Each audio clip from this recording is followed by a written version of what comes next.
اللهم صل وسلم وبارك على سيدنا محمد وعلى آله وأصحابه ومن تبعهم بإحسان إلى يوم الدين. اللهم فقهنا في الدين وعلمنا تأويل واهدنا صراطك المستقيم. وأما بعد.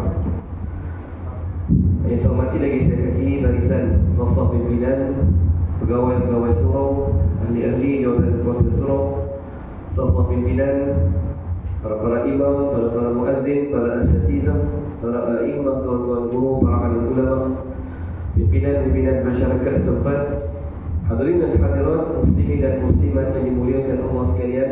Mudah-mudahan tuan-tuan dan puan-puan berada di dalam rahmat serta pemeliharaan Allah Subhanahu wa taala, insya-Allah di dunia maupun di akhirat. Alhamdulillah, pertama-tama yang selama-lamanya bila kita bersama-sama merofakkan kesyukuran kita terhadap Allah Subhanahu wa taala, samping selawat dan salam serta puji-pujian buat junjungan besar kita Nabi Muhammad Rasulullah sallallahu alaihi wasallam, ahli keluarga baginda, para sahabat Nabi serta para ahli ulama. Dan insya-Allah pada malam ini sama-sama lagi kita menyambung dalam sesi perbincangan kitab kita di dalam kitab Adabul Islamiyah, sehingga di dalam kitab besarnya Minhajul Muslim karangan Syekh Abu Bakar Jabir Al-Jazairi. Waqala al-musannif rahimahullah ta'ala wa nafa'ana bi'ulumihi fid darain amin ya rabbal alamin. Telah berkata musannif dalam kitab, telah berkata Syekh Abu Bakar Jabir Al-Jazairi selaku pengarang kitab ini pada bab yang membicarakan tentang hal ehwal ada adab terhadap suami isteri. Pada bab yang ke-7 perbincangan kita pada malam ini, sama-sama kita sambung berkenaan ada adab ataupun hak-hak isteri yang perlu ditunaikan oleh suami. Wa qala al-musannif rahimahullah ta'ala wa nafa'ana bi'ulumihi fid darain amin ya rabbal alamin. Maka berkata Syekh,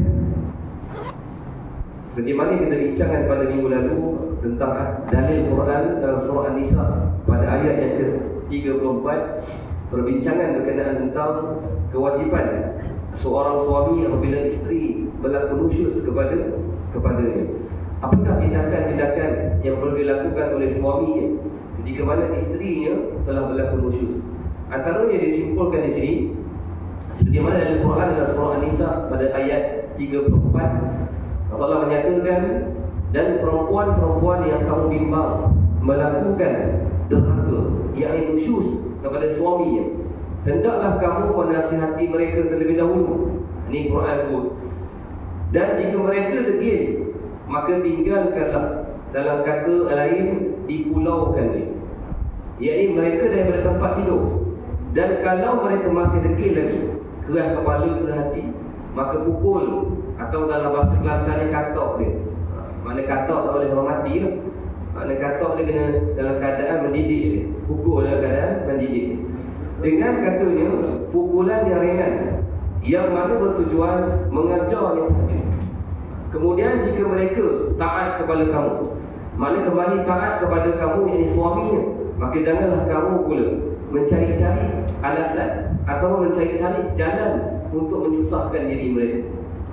Itu yang kita dah bincang pada minggu lalu dan kita huraikan secara panjang lebar. Jadi pada malam ini kita tengok sambungan dalam hadis Nabi SAW menyatakan pula kepada seorang yang bertanya, apakah hak isteri atas suami? Dalam hadis riwayat Imam Abu Dawud, maka dijawab oleh Nabi SAW ketika mana ditanya oleh sahabat, apakah hak isteri atas suami? Lalu apa Nabi jawab?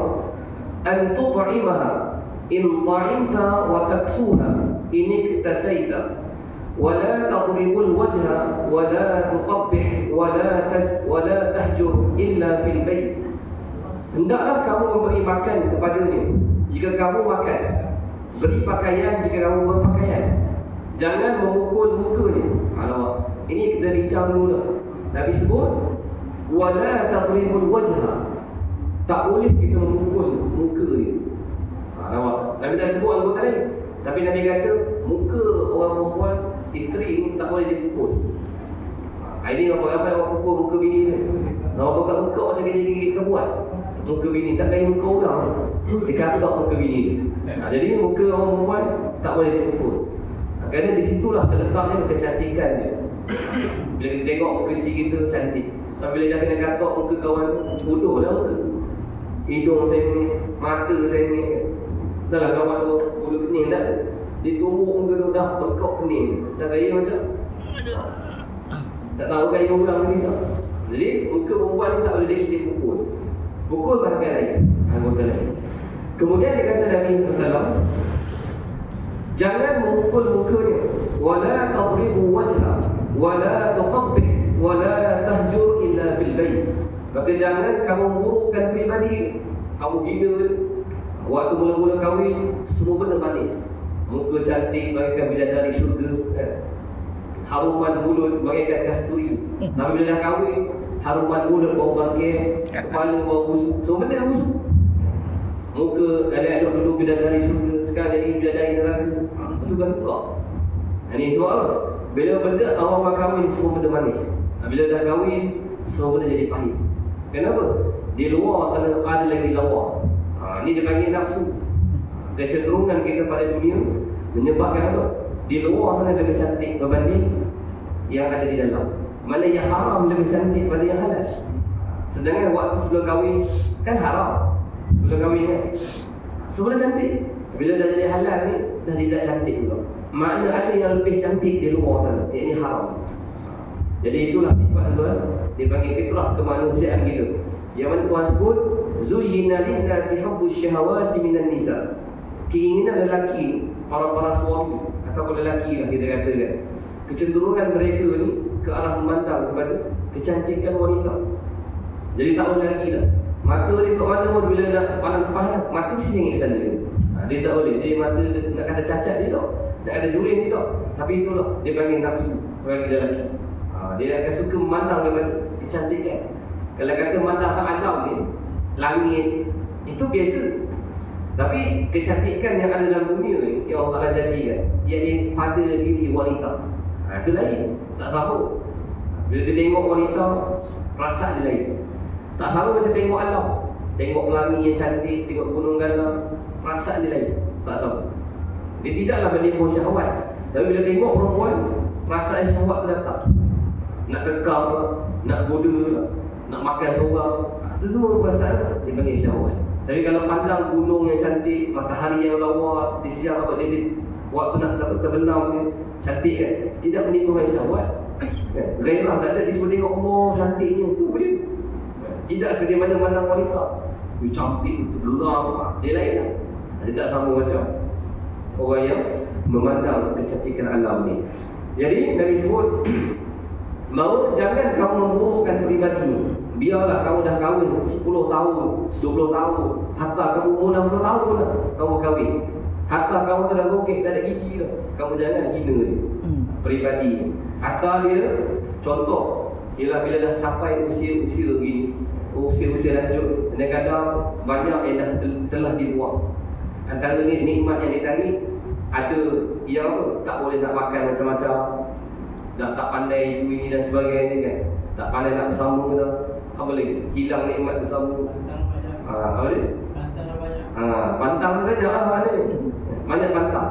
Kalau waktu muda, dia tak boleh pantang. Dia dah pantang semua. Tapi bila dah umur ni, dah lanjut usia ni, banyak benda dah dipantang kan. Bukan Tuhan pantang kan, kita rasa macam dipantang. Okay. Tapi itulah dalam konteks mana kita telah mencapai usia tersebut, seolah-olah Allah Ta'ala telah memberikan apa? Signal bahawa dah usia-usia macam ni, tak nak buat apa dah. Mana lebih banyak kepada apa? Hal-hal akhirat. Begitulah. Semua orang macam tu juga. Yang muda esok akan lalui situasi itu. Yang muda akan lalui juga. Yang tua akan berlalu pergi. Yang muda akan datang, yang tua akan berlalu pergi. Begitulah. Macam mana putaran jam, putaran dunia ni, bumi, begitulah manusia. Silih berganti, datang dan pergi. Jadi nak kata nak hidup lama tu, wallahualam, makin lama hidup tak tahu jalan macam mana dah. Sengit masuk ke longkang. Sebab lama sangat hidup, umur 150 tahun, jalan tak tahu nak jalan macam mana. Dah luar dah ni, dah tengok buku siap dah. Bila bangun jalan, masa longkang. Saya ingat tak? Sebab umur dah lama sangat hidup. Jadi sedang-sedang molek dah tu umur umat Nabi kan. Itu pun Tuhan bagi, orang kata apa, bonus lah. Sedangkan umur Nabi wafat umur 60 lebih, mana kita dah 70 lebih, 60 lebih, kira okey lagi lah. Mana Tuhan panjangkan nikmat dia, boleh jalan, boleh berjimba, boleh berjoget dan sebagainya, mana boleh seronok-seronok lagi. Tapi kalau minta lagi panjang umur 100, nak hidup lama lagi 100, 10 tahun, 150 tahun, rasa saya ingin dah jalan. Tak tahu dah jalan balik ke rumah mana, jalan balik kedai macam mana. Dia tak ingat benda lah. Kenapa faktor usia kita di bawah, sehingga akal kita pun dah tak mampu nak fikir jernih lah. Seolah-olah macam bayi yang baru lahir. Dia tahu benda jalan, pas longkang kawan. Walaupun bayi, tentu tak kita kalau pun dah lanjut usia dengan 150 tahun, jalan-jalan dua dah, masih ingin ke longkang. Maknanya nak cerita seolah-olah dia macam bayi pula, nak kena pegang dia, ajar dia. Begitulah keadaan. Jadi termasuk juga Nabi sebut wala tuqabbih wala tahjur illa fil bait. Maka janganlah kamu meninggalkannya melainkan dalam rumah saja. Ini kita dah bincang minggu lepas. Kalau kamu mengajuk atau kamu marah pada isteri kamu, kenapa? Kejahatan mulut. Perangai ada. Kamu tak boleh keluar daripada rumah melainkan kalau kamu gaduh di ruang tamu, kamu keluar di pintu rumah saja. Kalau gaduh dalam bilik tidur, hanya keluar di ruang tamu saja. Macam mana? Kalau keluar rumah macam ni, duduk luar je lah. Ikutlah hubung ke, tingkah ke. Tapi jangan tanya lah, dosa dia macam mana Ustaz? Kita dah bincang dulu lah. Sebab tu saya kata, kita dalam bab-bab macam ni, dia ada dosa yang kita faham. Kadang ada orang tak faham dosa dia. Sebab apa? Waktu dia marah, dia tak ingat benda tu dah. Dia tak fikir dosa pahala, neraka ke syurga, tak fikir dah. Kerana perasaan marah tu. Jadi jangan tanya dosa tadi tak, dia buat macam memang dosa. Tapi kalau dia cerita dosa pada orang yang sedang marah, dia tak faham. Dia tak kisah pun tak, neraka lah saya masuk. Dia tak kisah pun. Dia tak kisah syurga neraka. Waktu tengah baik-baik ni, risau. Kalau bila saya nak masuk syurga, tak nak neraka. Tapi bila dah gaduh, hilang kewarasan dia. Dia tak kisah. Jadi sebab itu saya katakan, kalau bab-bab macam ni, kita kadang-kadang tak ambil kisah tu. Sebab itu saya katakan, dan perlu kita tekankan bahawa apa yang Nabi sebut ini semua dari kalam-kalam Nabi, lisan Nabi. Bila Nabi sebut melalui lisan Nabi, sudah pasti benda itu benar, tidak ada salah. Cuma kita yang kadang-kadang menafikan, tak mungkin lah, takkanlah macam itu, tak tergamak. Sebab kita tak lalui situasi itu. Hanya orang lalui saja dia tahu. Tapi kebanyakan orang yang lalui, dia tak dengar kuliah, dan dia tak faham, dan dia tidak ada ilmu itu. Tuan-tuan yang datang ni, bila tentu tuan-tuan yang lalui situasi, kunci rumah tak bagi suami masuk, bergaduh tak bagi dia masuk rumah, tidur luar sampai bila-bila. Kan? Punya bengkeng isteri lah. Isteri bekas komando, mana tak bengkeng ni kawan. Suami cikgu, memang kena. Cikgu lawan komando, kalah lah cikgu. Malah cikgu lelaki ke. Cikgu pula cikgu tadika, bukan cikgu sekolah. Cikgu tadika tak ada bengkeng lah, budak-budak aja mesti lembut-lembut. B kan. Kalau sekolah dulu B kan, dia lain sikit. Dia punya bengkel lain. Kalau ngajar sekolah dulu, kalau ngajar tadika lembut. Kahwin kan komando, salah benda. Nak makan pun kena bagi kan? Kena bagi nak makan. Maka begitu keadaan. Jadi walaupun dia khusyuk pada kita, itu dia kira tu berkasar dengan suami pun termasuk juga. Ini ramai orang muda kena berkahwin kasar sangat bahasa. Kadang-kadang perkataan kau aku sebenarnya tak sesuai dalam rumah tangga. Kadang kita biasalah sini kau aku kan, kau pergi sana, tak sesuai dalam keluarga. Dia paling rendah perkataan kita gunakan adalah awak saya dalam kekeluargaan. Awak nak pergi mana? Saya nak keluar rumah. Itu yang paling okey lah. Tapi kalau kau aku memang tak sesuai dalam kekeluargaan. Dah nampak dah mula jarak-jarak tu dah ada. Dia dah mula renggang kasih sayang. Sebaiknya apa sayang awak? Panggil nama pun tak boleh. Walaupun nama dia sedap kan, Khadijah Al-Kubra. Tapi tak boleh, Khadijah main sini. Dia tak boleh, kita panggil sayang, main sini kat abang. Tak ada, Khadijah, tak ada orang sebut. Sayang, nampak. Bila dengar kawan tu mencicit lagi. Kalau boleh ada kepok, ada kepok raya ke suami lagi. Nak kata manja panggilan. Saya ke, darling ke, honey ke, baby ke, ikutlah baby shark ke baby. Ikutlah benda tu. Perkataan ada maksud. Itu dari segi psikologi tu ada makna. Bila dia dengar tu, dia punya apa? Dia punya perasaan dia tu berubah. Sebab orang perempuan tu sifat dia macam tu. Dia suka dimanja-manja kan. Tapi bila dah sampai umur ni kan, kalau boleh kita lazimkan daripada usia muda, dia okey. Mana hubungan tu bertambah akrab. Tapi bila dah waktu muda dah pernah berkasar, tak pernah panggil sayang, tiba-tiba dah umur panggil sayang. Mana orang panggil apa? Terbiak nak mati. Apa orang tiba-tiba panggil sayang? Tak payah nak mati. Abang janganlah bawa belik-belik. Saya ni petanda-petanda ni orang nak mati ni biasa. Benda-benda pelik di hujung-hujung usia. Betul. Kebanyakan situ lah. Di hujung-hujung usia ni ada je benda-benda pelik lah. Tak pernah hafat panggil saya. Tiba-tiba di hujung usia panggil saya. Dan lebih menggairah dengan dipanggil baby. Isteri panggil baby kan. Petanda mati awal. Kata isteri tadi. Jadi sebenarnya tidak. Tak salah kalau tiba-tiba perasaan romantik datang kan. Tiba-tiba dia tengok isteri waktu tidur kan. Isteri pula kat isteri aku. Mana-mana tu kan. Tapi kebiasaan lah kalau benda pelik. Kalau dah bertahun, puluh tahun hidup tak pernah panggil, tiba-tiba hujung usia panggil, memang betul lah kata tabiat nak mati. Memang betul lah. Kalau dah tak pernah panggil, tiba-tiba rasa nak panggil, mungkin ajal pun nak jemput. Kadang gitu lah. Macam lagu di mana ni mungkin tuan-tuan pernah dengar kan, di Batu Kapur. Tak pernah azan, tiba-tiba azan. Rupanya petanda dia dah nak mati. Orang jemaah tu kejut, dia tak pernah azan. Pokoknya esok tu mati kawan. Selang seminggu ke esok tu mati. Macam itulah benda-benda pelik ya. Yang kadang-kadang kita tak rasa, kita nampak macam biasa, tapi bagi kita rasa macam pelik. Itu antara. Jadi itu antara yang disebut. Maka jangan kamu panggil namanya atau kamu meninggalkan dia, melainkan dalam rumah saja. Contoh yang disebutkan minggu lepas, kalau kamu bergaduh dekat ruang tamu, yang keluar siapa? Bukan isteri tau. Yang keluar adalah suami ni. Kalau bergaduh, tak boleh isteri lagi, di suami benda lagi. Sebab apa di situ akan nampak tanda orang hajar seorang isteri kepada suami kalau dia meninggal. Jadi kebiasaan suami akan lari. Bukan mengatakan suami lembek, penakut bacul, tapi menunjukkan apa? Dia nak meredakan kemarahan. Itulah cara yang terbaik untuk apa? Seperti mana Nabi ajar untuk mengawal situasi rumah tangga menjadi rendah, menjadi lebih dulu. Suami pergi. Kadang-kadang itulah masalah yang saya jumpa waktu saya ambil kaunseling pun. Suami dah lari, isteri pula jahat ni panggil ni. Ni orang muda ni kahwin. Dia kejar suami ni. Abang nak pergi mana? Takut ke? Pacul. Mari sini gaduh. Ajak gaduh ni.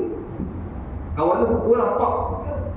Nak khabar suami ni marah, dia pukul pada isteri ni. Isteri kenapa? Abang tengah marah ni. Abang nak kata keluar rumah, tak aurat. Keluar rumah minta izin abang. Awak keluar kodan. Isteri mengamuk. Keluar rumah mengamuk. Suami tu, dia lah bila dah salah isteri. Kok mana pun suami tetap kena mengalah. Walaupun bukan salah. Dia keluar daripada kegaduhan ni. Supaya tidak berlanjutan. Bila suami lagi, isteri panggil pula. Lagi mana pula? Penakut ke? Tak ada macam nak gaduh sangat. Dia kejar, dia pukul pula. Dan itulah punca kenapa isteri yang bengkak muka dia, berdarah hidung, kena tumbuk dengan suami. Sebab dia apa? Menjolok seorang perempuan atau mengejut harimau sedang tidur. Itulah antara punca-punca orang isteri yang berlepar menjadi mata, patah tulang tangan, ya. Kena lutut kepala. Sebab itu dia ngejut harimau sedang tidur. Kawan tu dah nak mengadap, tiba-tiba dia jolok seorang perempuan bagi hangatkan lagi suasana. Itu yang hospital begini. Jadi bila berlaku macam pada anak-anak kita, mungkin kita tak rasa situasi itulah. Tapi kalau anak-anak kita kena, tuan-tuan nasihatlah dengan cara macam tu. Kalau bergaduh, jangan jolok, jangan simbah minyak pada api. Simbah air tak apa, jangan simbah minyak. Redakan kemarahan dia. Tapi malam tuan, setakat yang saya tengok, saya perhatikan tengok orang kawan-kawan muda, budak-budak muda kahwin. Itulah yang berlaku. Sedangkan Nabi ajar, bahkan Quran sini ajar, bila kamu bergaduh, asingkan tempat tidur dengan isteri kalau dia musyrik pada kamu. Tapi masalah hari ini, isteri yang asing tempat tidur. Dia ambil bantal, ambil kotor, lagi tidur rumah. Patutnya suami. Sebab benda-benda ni semua suami. Sebab bila isteri buat macam tu, dia menambahkan lagi kedahakaan daripada suami. Kita kena tahu. Sebab saya katakan, sebelum berkahwin, pilih nasab yang betul. Pilih orang kata pasangan yang betul, yang jaga agama dia. Sebelum kahwin, tuntut ilmu dulu. Belajar cara macam mana menghormati suami. Bukan cara suami hormat isteri, tapi belajar cara isteri menghormati suami. Itu yang sepatutnya. Tapi malam ni kita salah belajar. Belajar bagaimana suami harus mencintai diriku. Memanglah kawan, dia tak jumpa jawapan. Sebab dia cari masalah suami sebelum cari masalah dia. Akhirnya apa? Menampakkan dia yang betul, hak lain salah. Maka itu yang berlaku dalam sebuah kekeluargaan. Kemudian dalam hadis yang lain Nabi sebut, ala wa haqqunna alaikum an tuhsinu ilaihim fi kiswatihinna wa ta'amihinna wa ta'amihinna. Kata Nabi SAW, ketahuilah bahawa hak-hak mereka, yakni isteri-isteri atas kamu ialah kamu melakukan kebaikan pada pakaian dan makanan mereka. Kalau orang yang susah, seboleh-bolehnya dua benda ni kamu kena buat betul-betul. Makanan dan pakaian. Dua benda ni suami kena jaga betul-betul. Sepatutnya ada satu lagi, perlindungan, iaitu rumah. Suami kena bagi perlindungan pada isteri. Hari ini kita dikejutkan dengan macam-macam. Ada yang isteri tidur di bawah bangsal, macam gebar ayam pun ada. Tapi alhamdulillah, nak cari isteri atau pasangan yang macam itu, nak mengatasi hidup semati, susah. Dia sanggup duduk dengan kita di bawah bangsal macam gebar ayam rumah, susah nak cari zaman sekarang. Sebab itu saya katakan, kita kena bersyukur dengan apa yang kita ada. Sebab kalau tak bersyukur dengan apa yang kita ada, kita akan tengok kelebihan yang ada pada orang lain berbanding tengok kekurangan orang lain. Bila kita tengok kelebihan orang lain, semua benda kita nak.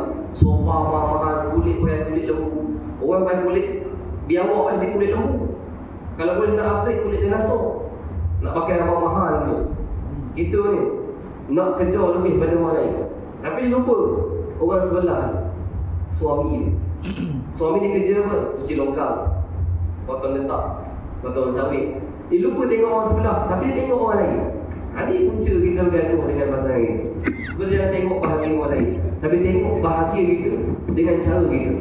Tengok kesenangan kita dan kekurangan kita dengan cara kita. Lainlah kalau kita ni keturunan bangsawan, suami kita orang miskin, orang susah, kahwin dengan kita, lainlah. Dalam Islam dia panggil apa? Sekufu. Mana dia ni kahwin dengan orang miskin, tak sekufu lah. Dia gaya. Perempuan dia gaya, hak lelaki ni miskin, tak sekufu dia panggil, tak sama darjat. Tak apalah. Kalau dalam Islam, sebaiknya kita kahwin sekufu, sama darjat, sama warna kulit, supaya bila kahwin esok tak ada duk hina dayang senandung, hitam muka macam Tomram, muka hitam macam Kuali. Tak ada duk hina-hina pasangan. So, kahwin sama level. Putih-putih, hitam-hitam, coklat kawan coklat. Kepala besar kahwin kepala besar. Supaya tak ada kehinaan dekat situ. Ya, kalau seorang kepala besar, seorang cantik, memang kena hina semua. Kepala besar. Macam budak-budak kan. Dia tengok kawan dia ada yang kurang sikit hitam kan. Kalau hitam cukup lah. Engkau hitam. Dia jadi itu. Sama macam lelaki ni. Bila kahwin esok bila gaduh tu, aku kahwin dengan kau kepala besar. Kita bersyukur lah. Aku cantik kau kepala besar. Okey lah aku kahwin. Dia tu lah kadang mulut kalau dah sampai buat tu jahat dia tu. Rasa nak bunuh ni.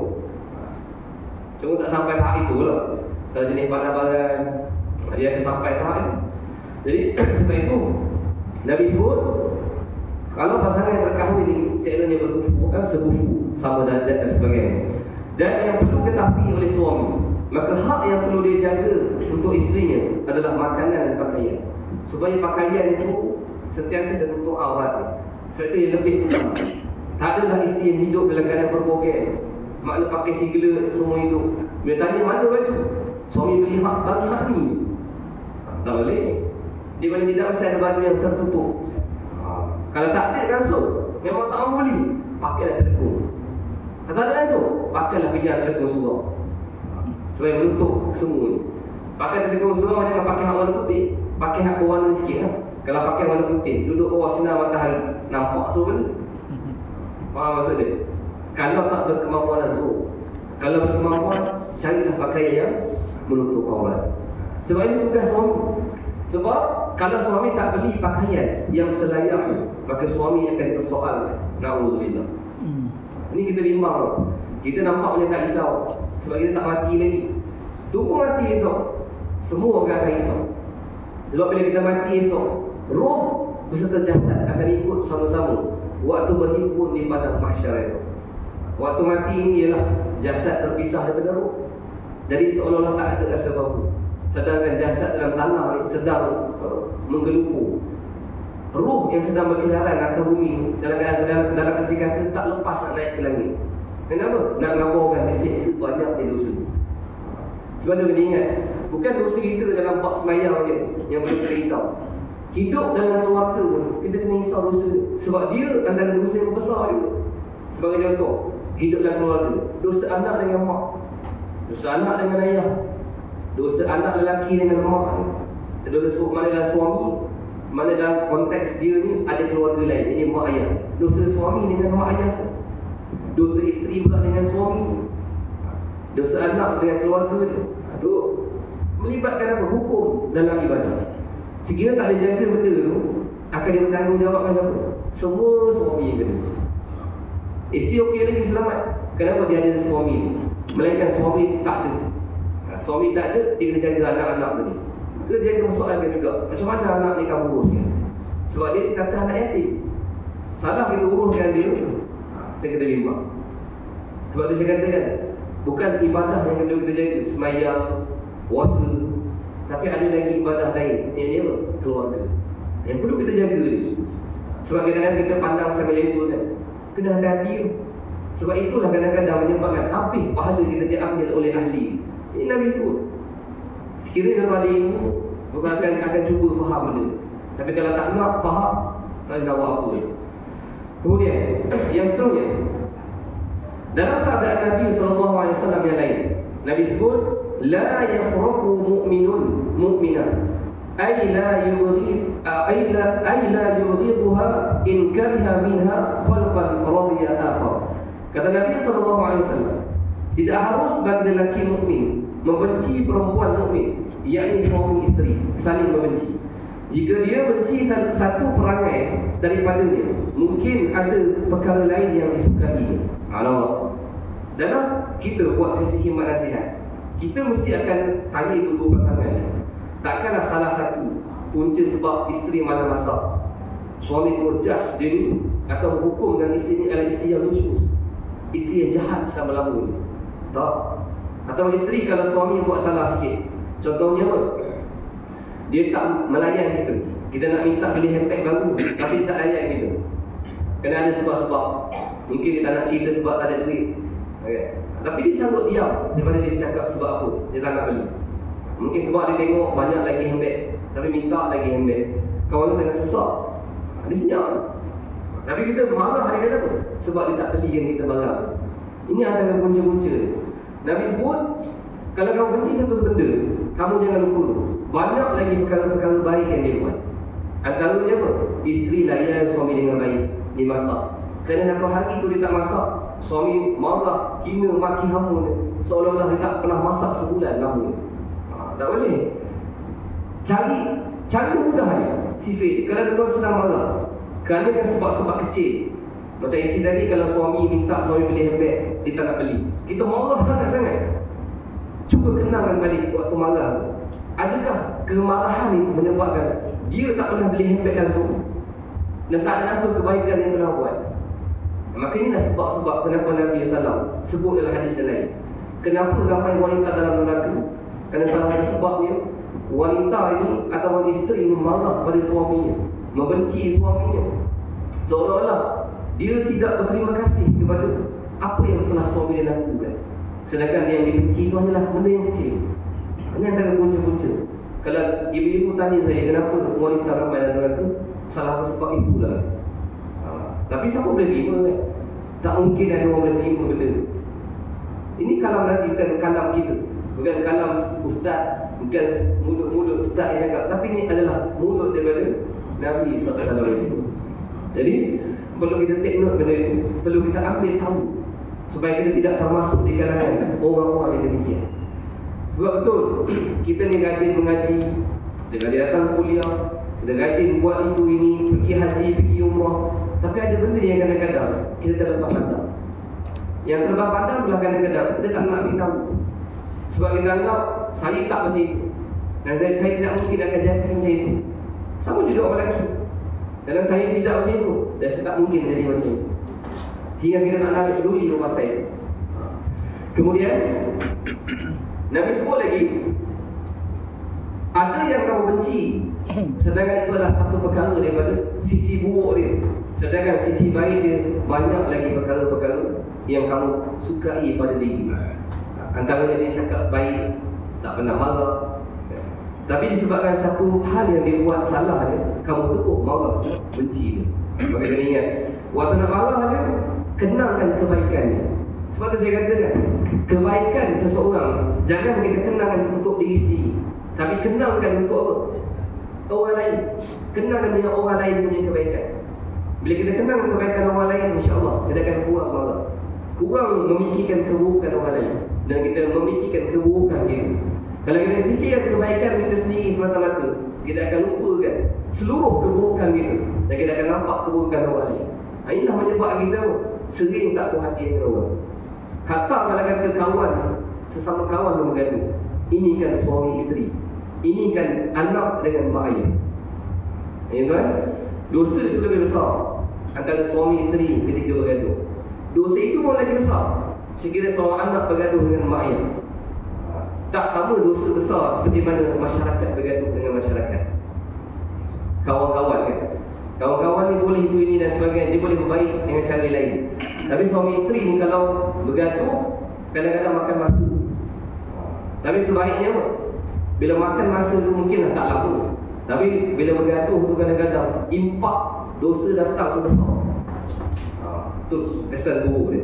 Walaupun dosa dengan kawan-kawan besar, tak nafi kan. Cuma dia tak sama lah seperti mana pertalian suami isteri, anak dan ayah, mak ayah. Kemudian yang kedua, apakah ada adab yang kedua ataupun hak-hak seorang isteri kepada suaminya yang kedua? Hendaklah si suami dikata mengajar istrinya perkara fardu ain dalam perkara yang tak dapat tidak dalam ajaran agama Islam.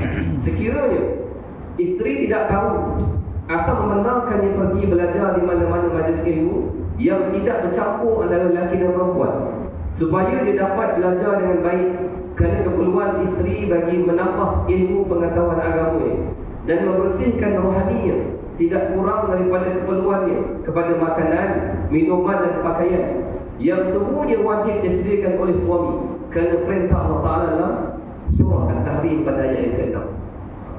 Mengingat orang lelaki, suami isteri ni tak boleh dihalang. Kalau kita ni tak mampu mengajar agama kepada dia, jangan halang dia belajar agama. Nak baca Quran, nak belajar ilmu agama, jangan halang. Sekiranya suami itu boleh ajar dan mampu ajar isteri, maka bolehlah ajar dia di rumah. Tak apa kalau isteri tak pergi belajar di masjid atau di surau, tak ada masalah. Sekiranya suami tadi mampu dan boleh ajar. Tapi kalau tak mampu atau tak pandai nak ajar, maka lepaskan dia untuk belajar. Tu tugas suami. Tapi kalau suami dia tahu tapi dia malas nak ajar, dalam masa dia larang nak isteri belajar, maka ketahuilah, maka dosa tersebut akan ditanggung oleh suami. Maka jangan kita larang. Ada keperluan, bagi dia belajar, jangan kita sekat dia. Kadang mungkin ustaz yang ajar tu handsome sangat, sampai kan datang perasaan buruk pada isteri dia. Awak datang belajar sebab lain ni, tak pergi lah. Mungkin sebab orang yang mengajar tu lain, handsome dan sebagainya, cantik dan sebagainya, baru datang belajar. Kita larang, jangan sebab cemburu buta kita kita larang dia belajar ilmu agama. Kena ingat suami dan juga isteri. Tapi janganlah isteri larang suami dia belajar. Tak tahulah kalau isteri larang, abang pergi belajar ilmu agama lain macam dengar hak mengajar perempuan, laju je bang.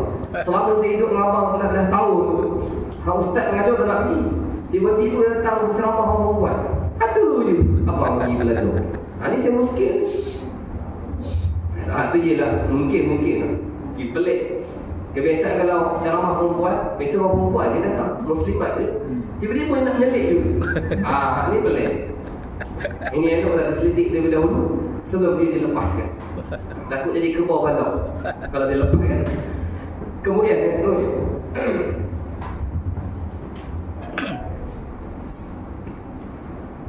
dalam surah At-Tahrim ayat yang ke-6, Allah firman, ya ayyuhalladzina amanu qu anfusakum wa ahlikum nar.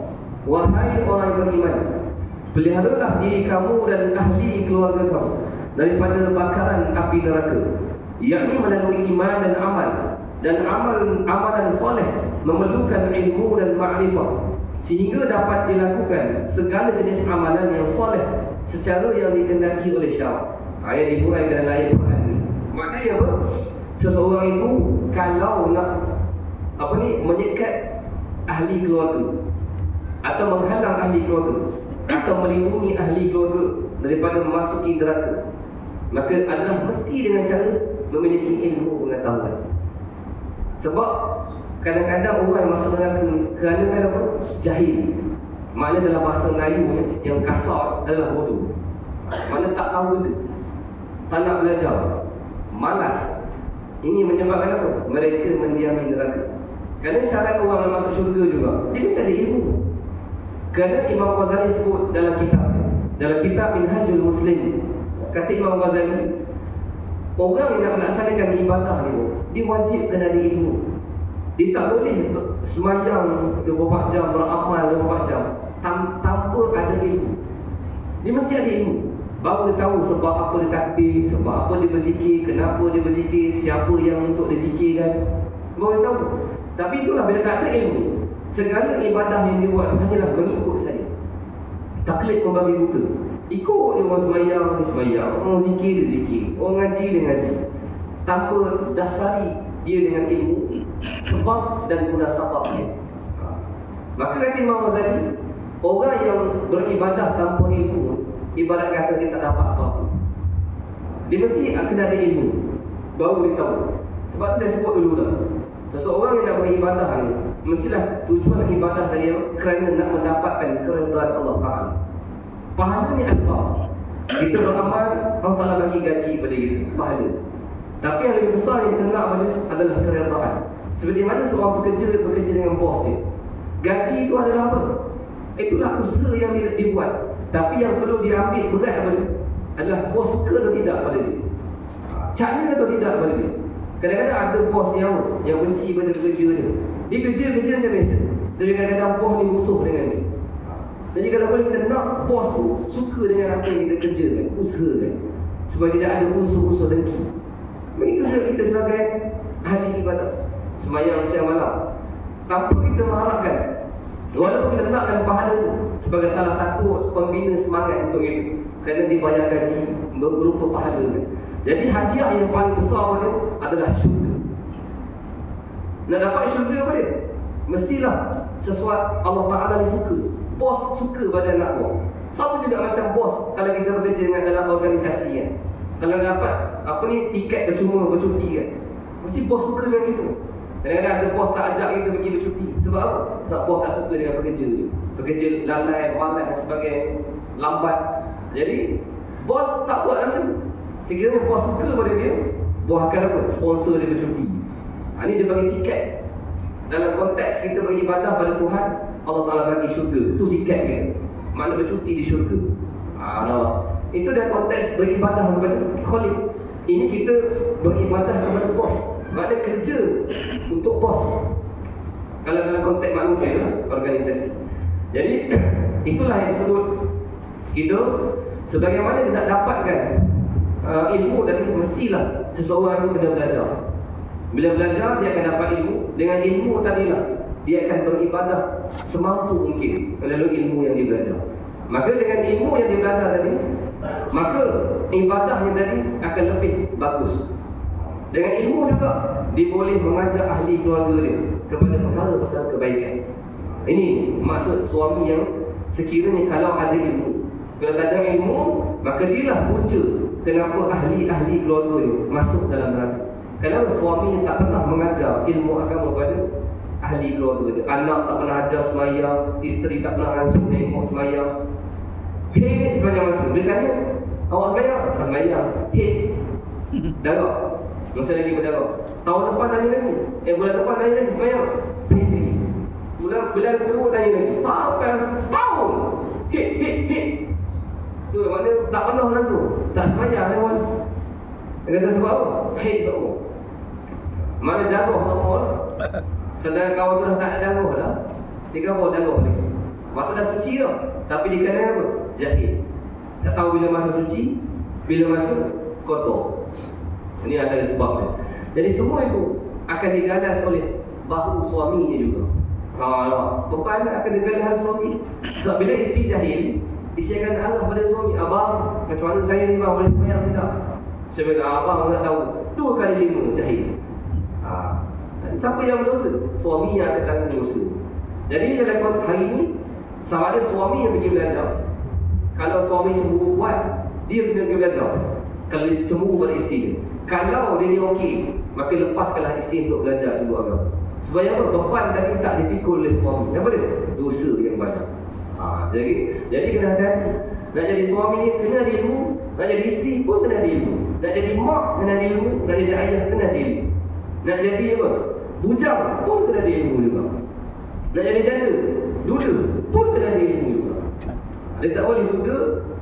Ada anak, ada. Tapi tak ambil kisah pasal apa anak yang diceraikan. Tak boleh dosa banyak masa. Sebab apa? Tak bagi nafkah. Kita tak apalah. Sebagai ibu, kita jaga anak dengan penuh kasih sayang. Kenapa? Suami tak nak ambil peduli bekas suami. Tak apa? Dia menanggung dosa sepanjang hidup ni. Kenapa? Mengabaikan tanggungjawab sebagai suami kepada anak-anak. Hubungan tetap takkan putus. Dia kena tahu. Seperti mana seorang suami, bekas suami tak putus, maknanya hubungan dengan mertua dia, maknanya boleh bersalam dan sebagainya. Selama itulah dia kena hubungan dia dengan anak dia tak boleh putus. Faham kan? Kemudian yang seterusnya, dalam hadis Nabi SAW sebut, dah masuk Isya. Tak bunyi jam. Tutup salah, sebab tak bunyi kan? Tutup. Tutup. Kita baca hadis Nabi last. Dalam hadis Nabi SAW sebut, ala wastawsu bin nisa'i khaira fa inna ma hunna awalun asiratun indakum.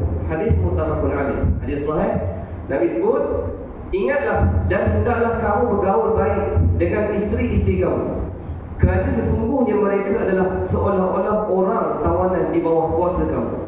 Yakni janganlah kamu menganiayai mereka, hendaklah kamu pimpin mereka dengan cara membulatkan, yakni membetulkan amal-amal agama mereka, serta memberi ajaran-ajaran yang menjamin kebaikan dan berkekalan dalam kebaikan itu.